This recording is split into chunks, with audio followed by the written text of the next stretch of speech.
O retorno a Hebrom. Pregação e milagres no jardim da casa de João Batista. Eles estão todos sentados em círculo em um matagal perto de Hebrom e estão comendo enquanto falam uns com os outros.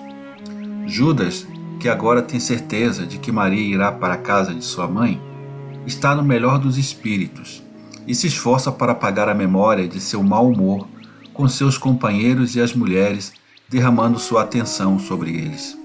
Ele deve ter ido à aldeia fazer as compras e diz que encontrou uma grande diferença desde o ano passado. As notícias da pregação e dos milagres de Jesus chegaram até aqui e as pessoas começaram a refletir sobre muitas coisas. Você sabe, mestre, que Doras possui algumas propriedades nesta parte do país? Além disso, a esposa de Cusa tem algumas terras nessas montanhas e um castelo próprio, como acordo de casamento. Obviamente, o terreno foi preparado tanto por ela quanto pelos camponeses de Doras, porque alguns de seus homens de Esdrelon devem estar aqui. Ele, Doras, disse-lhes para ficarem quietos, mas eu não acho que eles ficariam em silêncio, mesmo que ele os torturasse. A morte do velho fariseu surpreendeu muito a todos, sabe? E a excelente saúde de Joana, que veio aqui antes da Páscoa. Além disso, o amante de Aglai serviu a você. Você sabe que ela fugiu pouco depois de virmos para cá. E ele causou estragos entre muitas pessoas inocentes para se vingar, para que o povo concluísse pensando em ti como vingador dos oprimidos, e agora te espero. Quero dizer os melhores. Vingador dos oprimidos, eu realmente sou, mas de uma forma sobrenatural. Nenhum daqueles que me veem com cetro e machado em minhas mãos como rei e algoz, de acordo com o espírito da terra, está certo. Certamente vim para libertar as pessoas da opressão do pecado, que é o mais grave, da doença, da desolação, da ignorância e do egoísmo. Muitos aprenderão que não é justo oprimir as pessoas simplesmente porque o destino o colocou em uma posição elevada e que, ao contrário, uma posição elevada deve ser usada para levantar os que estão por baixo. Lázaro faz isso também, Joana, mas são apenas 2 contra centenas, diz Filipe desconsolado.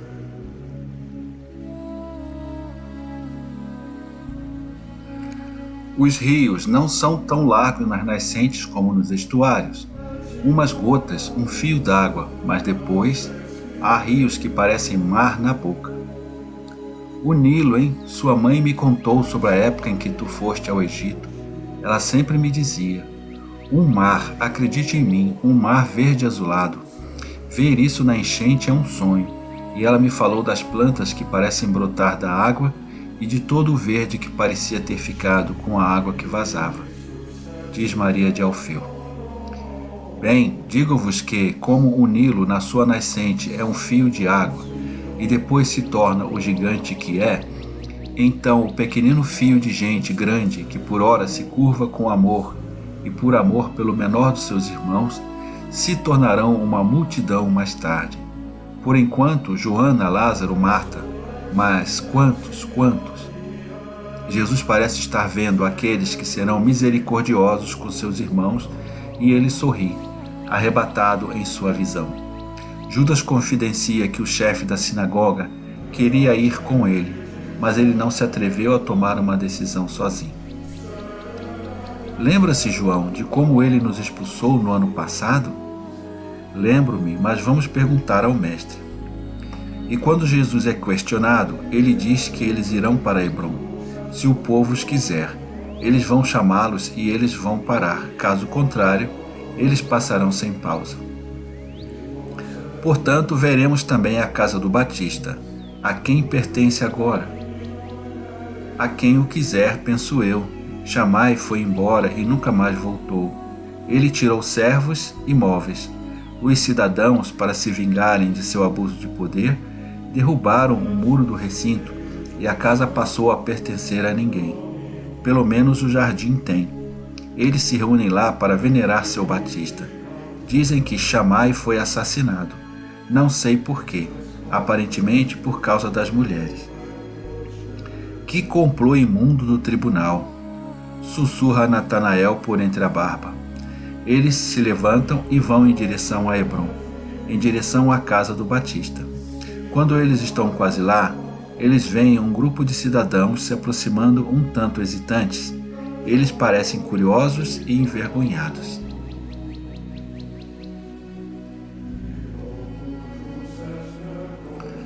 Mas Jesus os saúda sorrindo. Eles se animam, se abrem e sai do grupo aquela pessoa severa, o chefe da sinagoga, que conheceram no ano anterior. Paz para você, cumprimenta Jesus instantaneamente. Permitir-nos-á parar na sua cidade? Estou aqui com todos os meus discípulos favoritos e com algumas de suas mães. Mestre, mas não guardas rancor de nós ou de mim?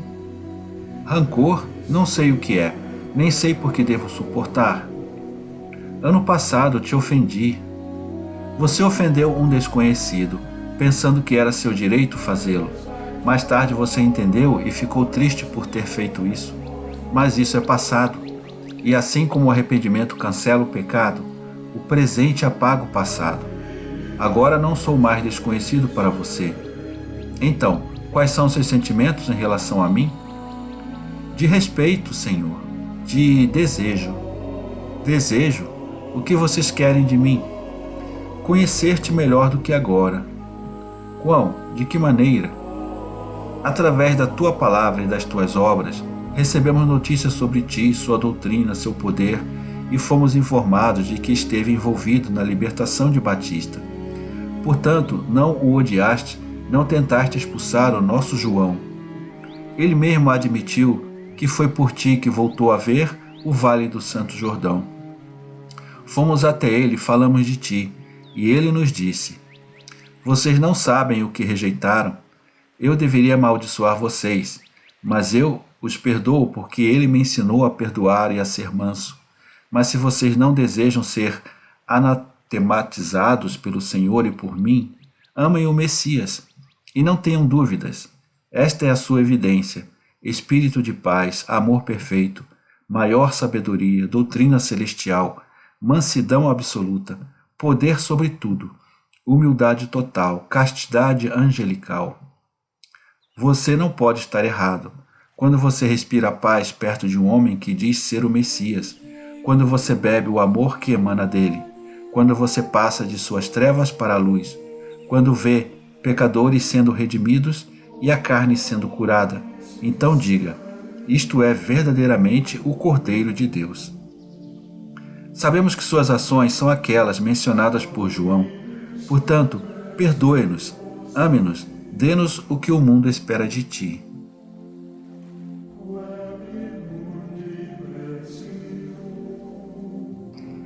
É por isso que estou aqui. Eu vim de longe para dar à cidade de João também o que dou a cada lugar que me aceita. Diga-me o que você deseja de mim. Também temos doentes e somos ignorantes.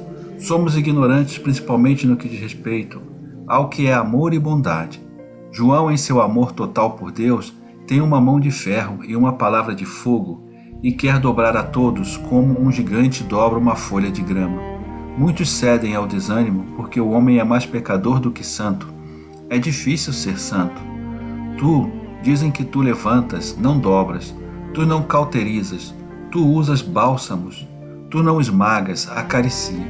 Sabemos que és paternal com os pecadores e és poderoso contra as doenças, quaisquer que sejam, e acima de todas as doenças do coração. Nossos rabinos não podem mais fazer isso. Tragam-me os vossos enfermos e depois reúnam-se neste jardim abandonado e profanado pelo pecado, depois de ter sido feito o templo da graça que nele vivia. O povo de Hebrom espalhou-se em todas as direções tão rápido quanto andorinhas.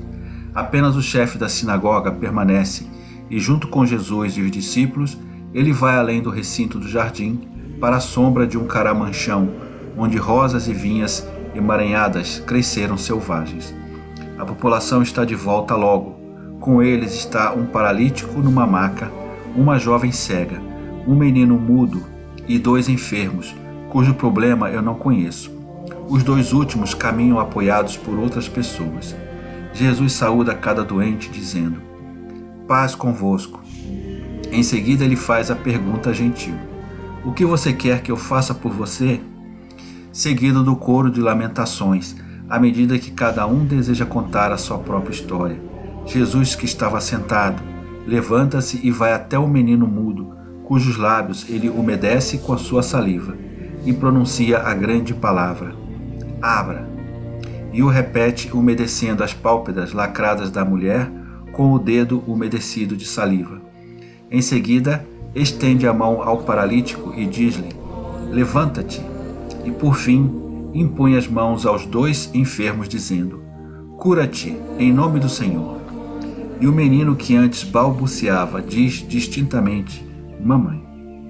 Enquanto a jovem pisca para a luz, com as pálpebras abertas, e com os dedos protege os olhos do sol desconhecido, chorando e rindo.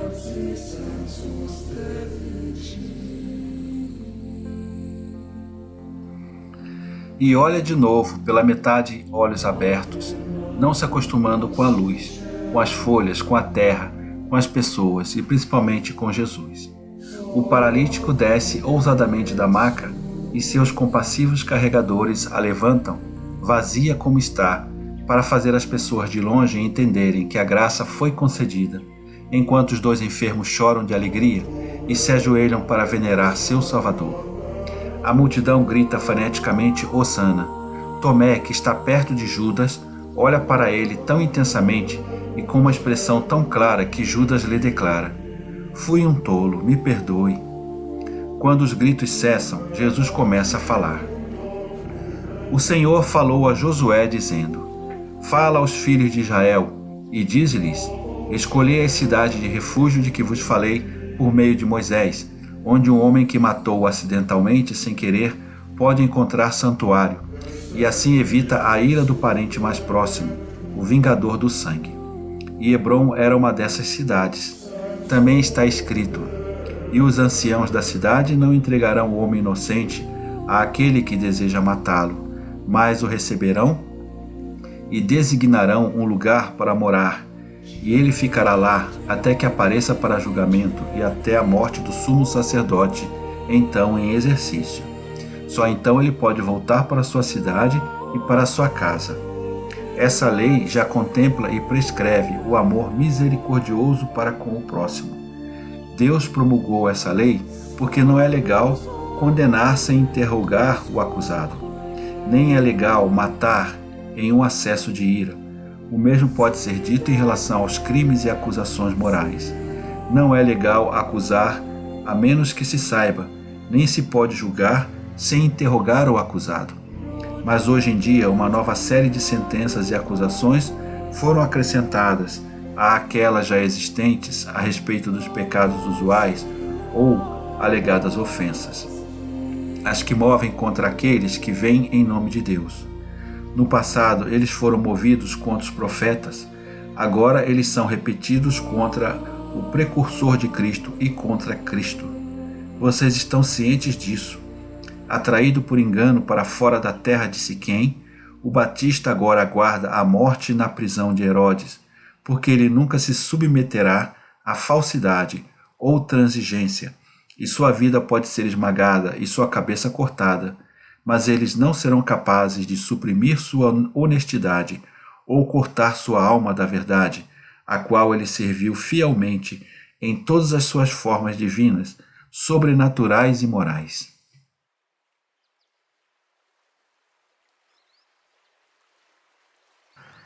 E, da mesma forma, Cristo é perseguido com fúria dupla e decúpula, porque ele não se limita a dizer: não é lícito, a Herodes, mas troveja o mesmo: não é lícito, onde quer que encontre pecado, ou saiba que é pecado, sem excluir nenhuma classe, em nome de Deus e para a honra de Deus. Como isso pode acontecer?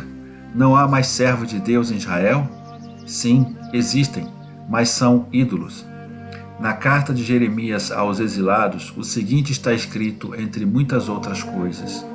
E estou chamando sua atenção para isso porque cada palavra do livro é uma lição que, como o Espírito fez para um evento atual, se refere a um evento que acontecerá no futuro.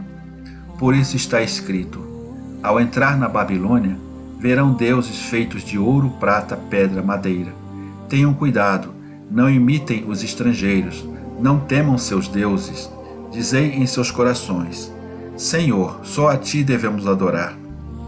E a carta descreve os detalhes daqueles ídolos cujas línguas são feitas por um artesão, e eles não as aproveitam para censurar seus falsos sacerdotes, que as despojam de seu ouro para vestir prostitutas com ele, e depois removem o mesmo ouro profanado pela transpiração da prostituição para vestir novamente o ídolo. Os ídolos podem enferrujar, e o caruncho pode corroer, e são limpos e arrumados apenas se o homem lavar seus rostos e vesti-los, ao passo que eles não podem fazer nada por si mesmos, embora tenham cetro e machado nas mãos. E o profeta conclui: portanto, não tenha medo deles. E continua: esses deuses são tão inúteis como potes quebrados. Seus olhos estão cheios de poeira levantada pelos pés dos que entram no templo, e eles os fecham bem, como num sepulcro, ou como um homem que ofende o rei, porque qualquer um pode roubar suas vestes preciosas. Eles não podem ver a luz das lâmpadas, então são como as vigas do templo, e as lâmpadas servem apenas para escurecê-los com a fumaça. Enquanto corujas, andorinhas e outros pássaros voam sobre suas cabeças e os sujam com excrementos, e gatos se aninham entre suas roupas e rasgá-los. Portanto, você não deve ter medo deles, são coisas mortas. Nem seu ouro lhes serve, é apenas uma exibição, e se não for polido, os ídolos não brilham, pois nada sentiram quando foram feitos. O fogo não os despertou. Eles foram comprados por preços fabulosos.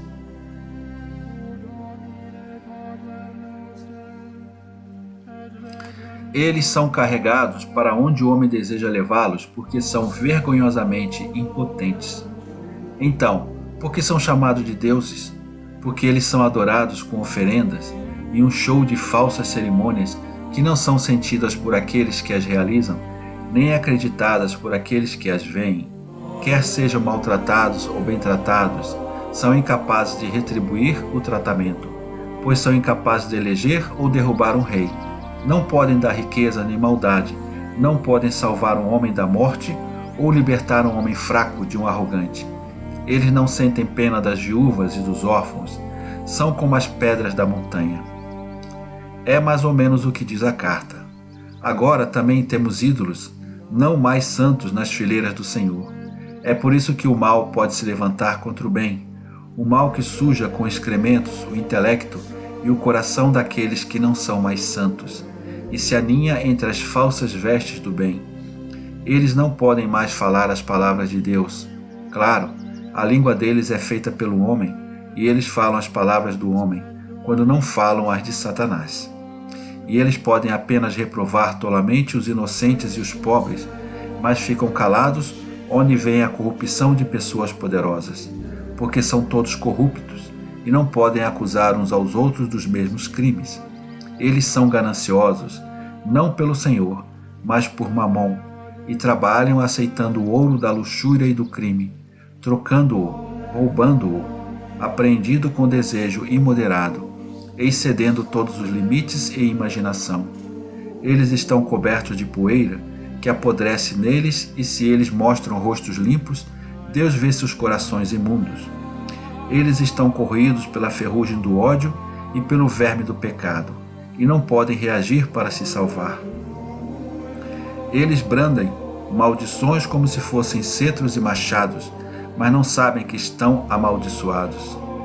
Isolados em seus pensamentos e ódio, como cadáveres em um sepulcro, ou prisioneiros na prisão, eles permanecem ali, agarrados às grades, para que ninguém os tire dali, porque aqueles mortos ainda são alguma coisa, múmias, nada além de múmias, olhando como seres humanos, enquanto seus corpos se transformaram em madeira seca, e por fora seriam artigos antiquados, em um mundo em busca de vida, necessitando de vida como uma criança precisa de um seio de mãe. Um mundo que deseja alguém que possa lhe dar vida e não o fedor da morte.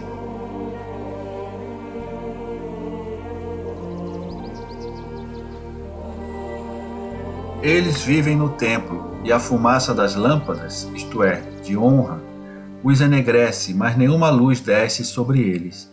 E todas as paixões se aninham neles, como pássaros e gatos, enquanto o fogo de sua missão não lhes dá a tortura mística de serem queimados pelo fogo de Deus. Eles são refratários ao amor. O fogo da caridade não os inflama, como a caridade não os veste com seu brilho dourado. A dupla caridade na forma e na fonte, a caridade de Deus e do próximo. A forma, a caridade de Deus, e do homem, a fonte, porque Deus se afasta de um homem que não ama, e assim a fonte anterior cessa, e o homem se afasta de um homem ímpio, e também a última fonte cessa. A caridade priva um homem sem amor de tudo. Eles se permitem ser comprados por um preço maldito e conduzidos aonde convém ao lucro e ao poder. Não, não está certo. Nenhum dinheiro pode comprar uma consciência, especialmente a consciência de um sacerdote ou de um professor. Não é certo aquecer com as coisas poderosas da terra quando elas induzem atos contrários aos mandamentos de Deus. Isso é incapacidade espiritual. E afirma: o eunuco não deve ser admitido na Assembleia do Senhor. Assim, se um homem impotente por natureza não pode pertencer ao povo de Deus, um homem espiritualmente impotente pode ser seu ministro? Porque eu digo solenemente a vocês que muitos sacerdotes e mestres estão sofrendo de esterilidade espiritual culpada, pois carecem de virilidade espiritual. Muitos, meditem, observem, comparem. Vocês verão que temos muitos ídolos, mas poucos ministros do bem, que é Deus. É por isso que as cidades santuário não são mais um santuário. Nada agora é respeitado em Israel, e os santos morrem porque aqueles que não são santos os odeiam. Mas eu convido vocês, venham, chamo-te em nome do teu João, que definha por ser santo, que foi ferido porque me precede e porque se esforçou por tirar a sujeira das veredas do Cordeiro. Venham para servir a Deus, a hora está próxima. Não estejam despreparados para a redenção. Deixem a chuva cair no solo semeado. Do contrário, será em vão. Vocês, povo de Hebrom, devem ser os líderes.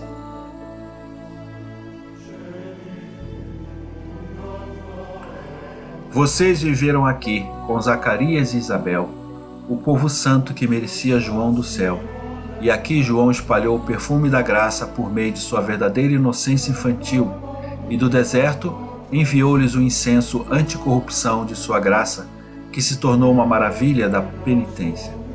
Não decepcionem o seu João. Elevou o amor ao próximo a um nível quase divino, por meio do qual ama o último morador do deserto, como ele ama a vocês, seus concidadãos, e certamente implora a salvação para vocês. E salvação significa seguir a voz do Senhor e crer em sua palavra. E desta cidade sacerdotal vem em corpo ao serviço de Deus. Estou passando e chamo a vocês. Não sejam inferiores às prostitutas, para as quais uma palavra de misericórdia é suficiente para persuadi-las a abandonar a vida anterior e seguir pelo caminho do bem. Perguntaram-me quando cheguei: mas você não guarda rancor de nós? Rancor? Não. Eu tenho amor por vocês e espero vê-los na multidão do meu povo, que conduzo a Deus, no novo êxodo para a verdadeira terra prometida. O reino de Deus, além do mar vermelho da sensualidade e dos desertos do pecado, livre de todas as espécies da escravidão, à terra eterna, que transborda de deleite e está saturada de paz. Venham, este é o amor passando. Quem quiser pode segui-lo, porque só é necessária boa vontade para ser aceito por ele. Jesus terminou e há um silêncio assombroso. Parece que muitos estão avaliando, testando, apreciando e comparando as palavras que ouviram. Enquanto isso está acontecendo, e Jesus, que está cansado e com calor, se senta e fala com João e Judas. Um barulho alto é ouvido, vindo do outro lado do cercado do jardim.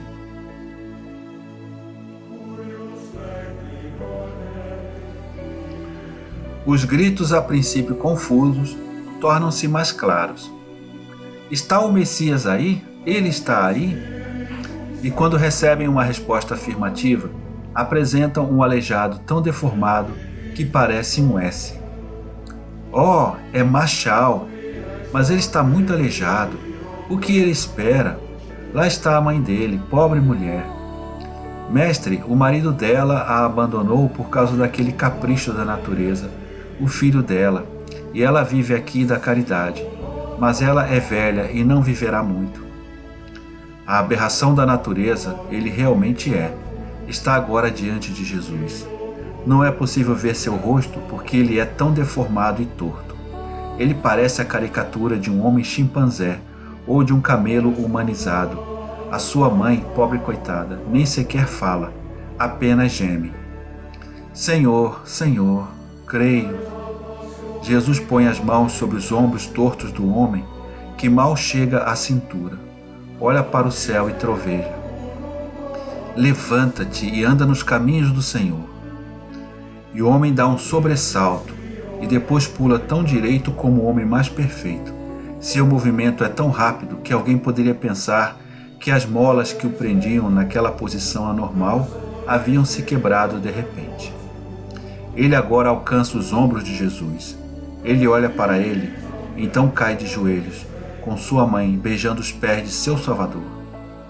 O que acontece na multidão é indescritível, e contra sua vontade, Jesus é compelido a ficar em Hebrom, porque o povo está pronto para colocar barreiras nos portões para impedi-lo de sair.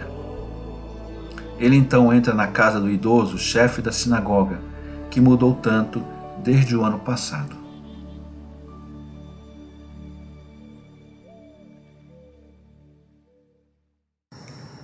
Inscreva-se no canal, ative as notificações, dê o seu like, comente e compartilhe.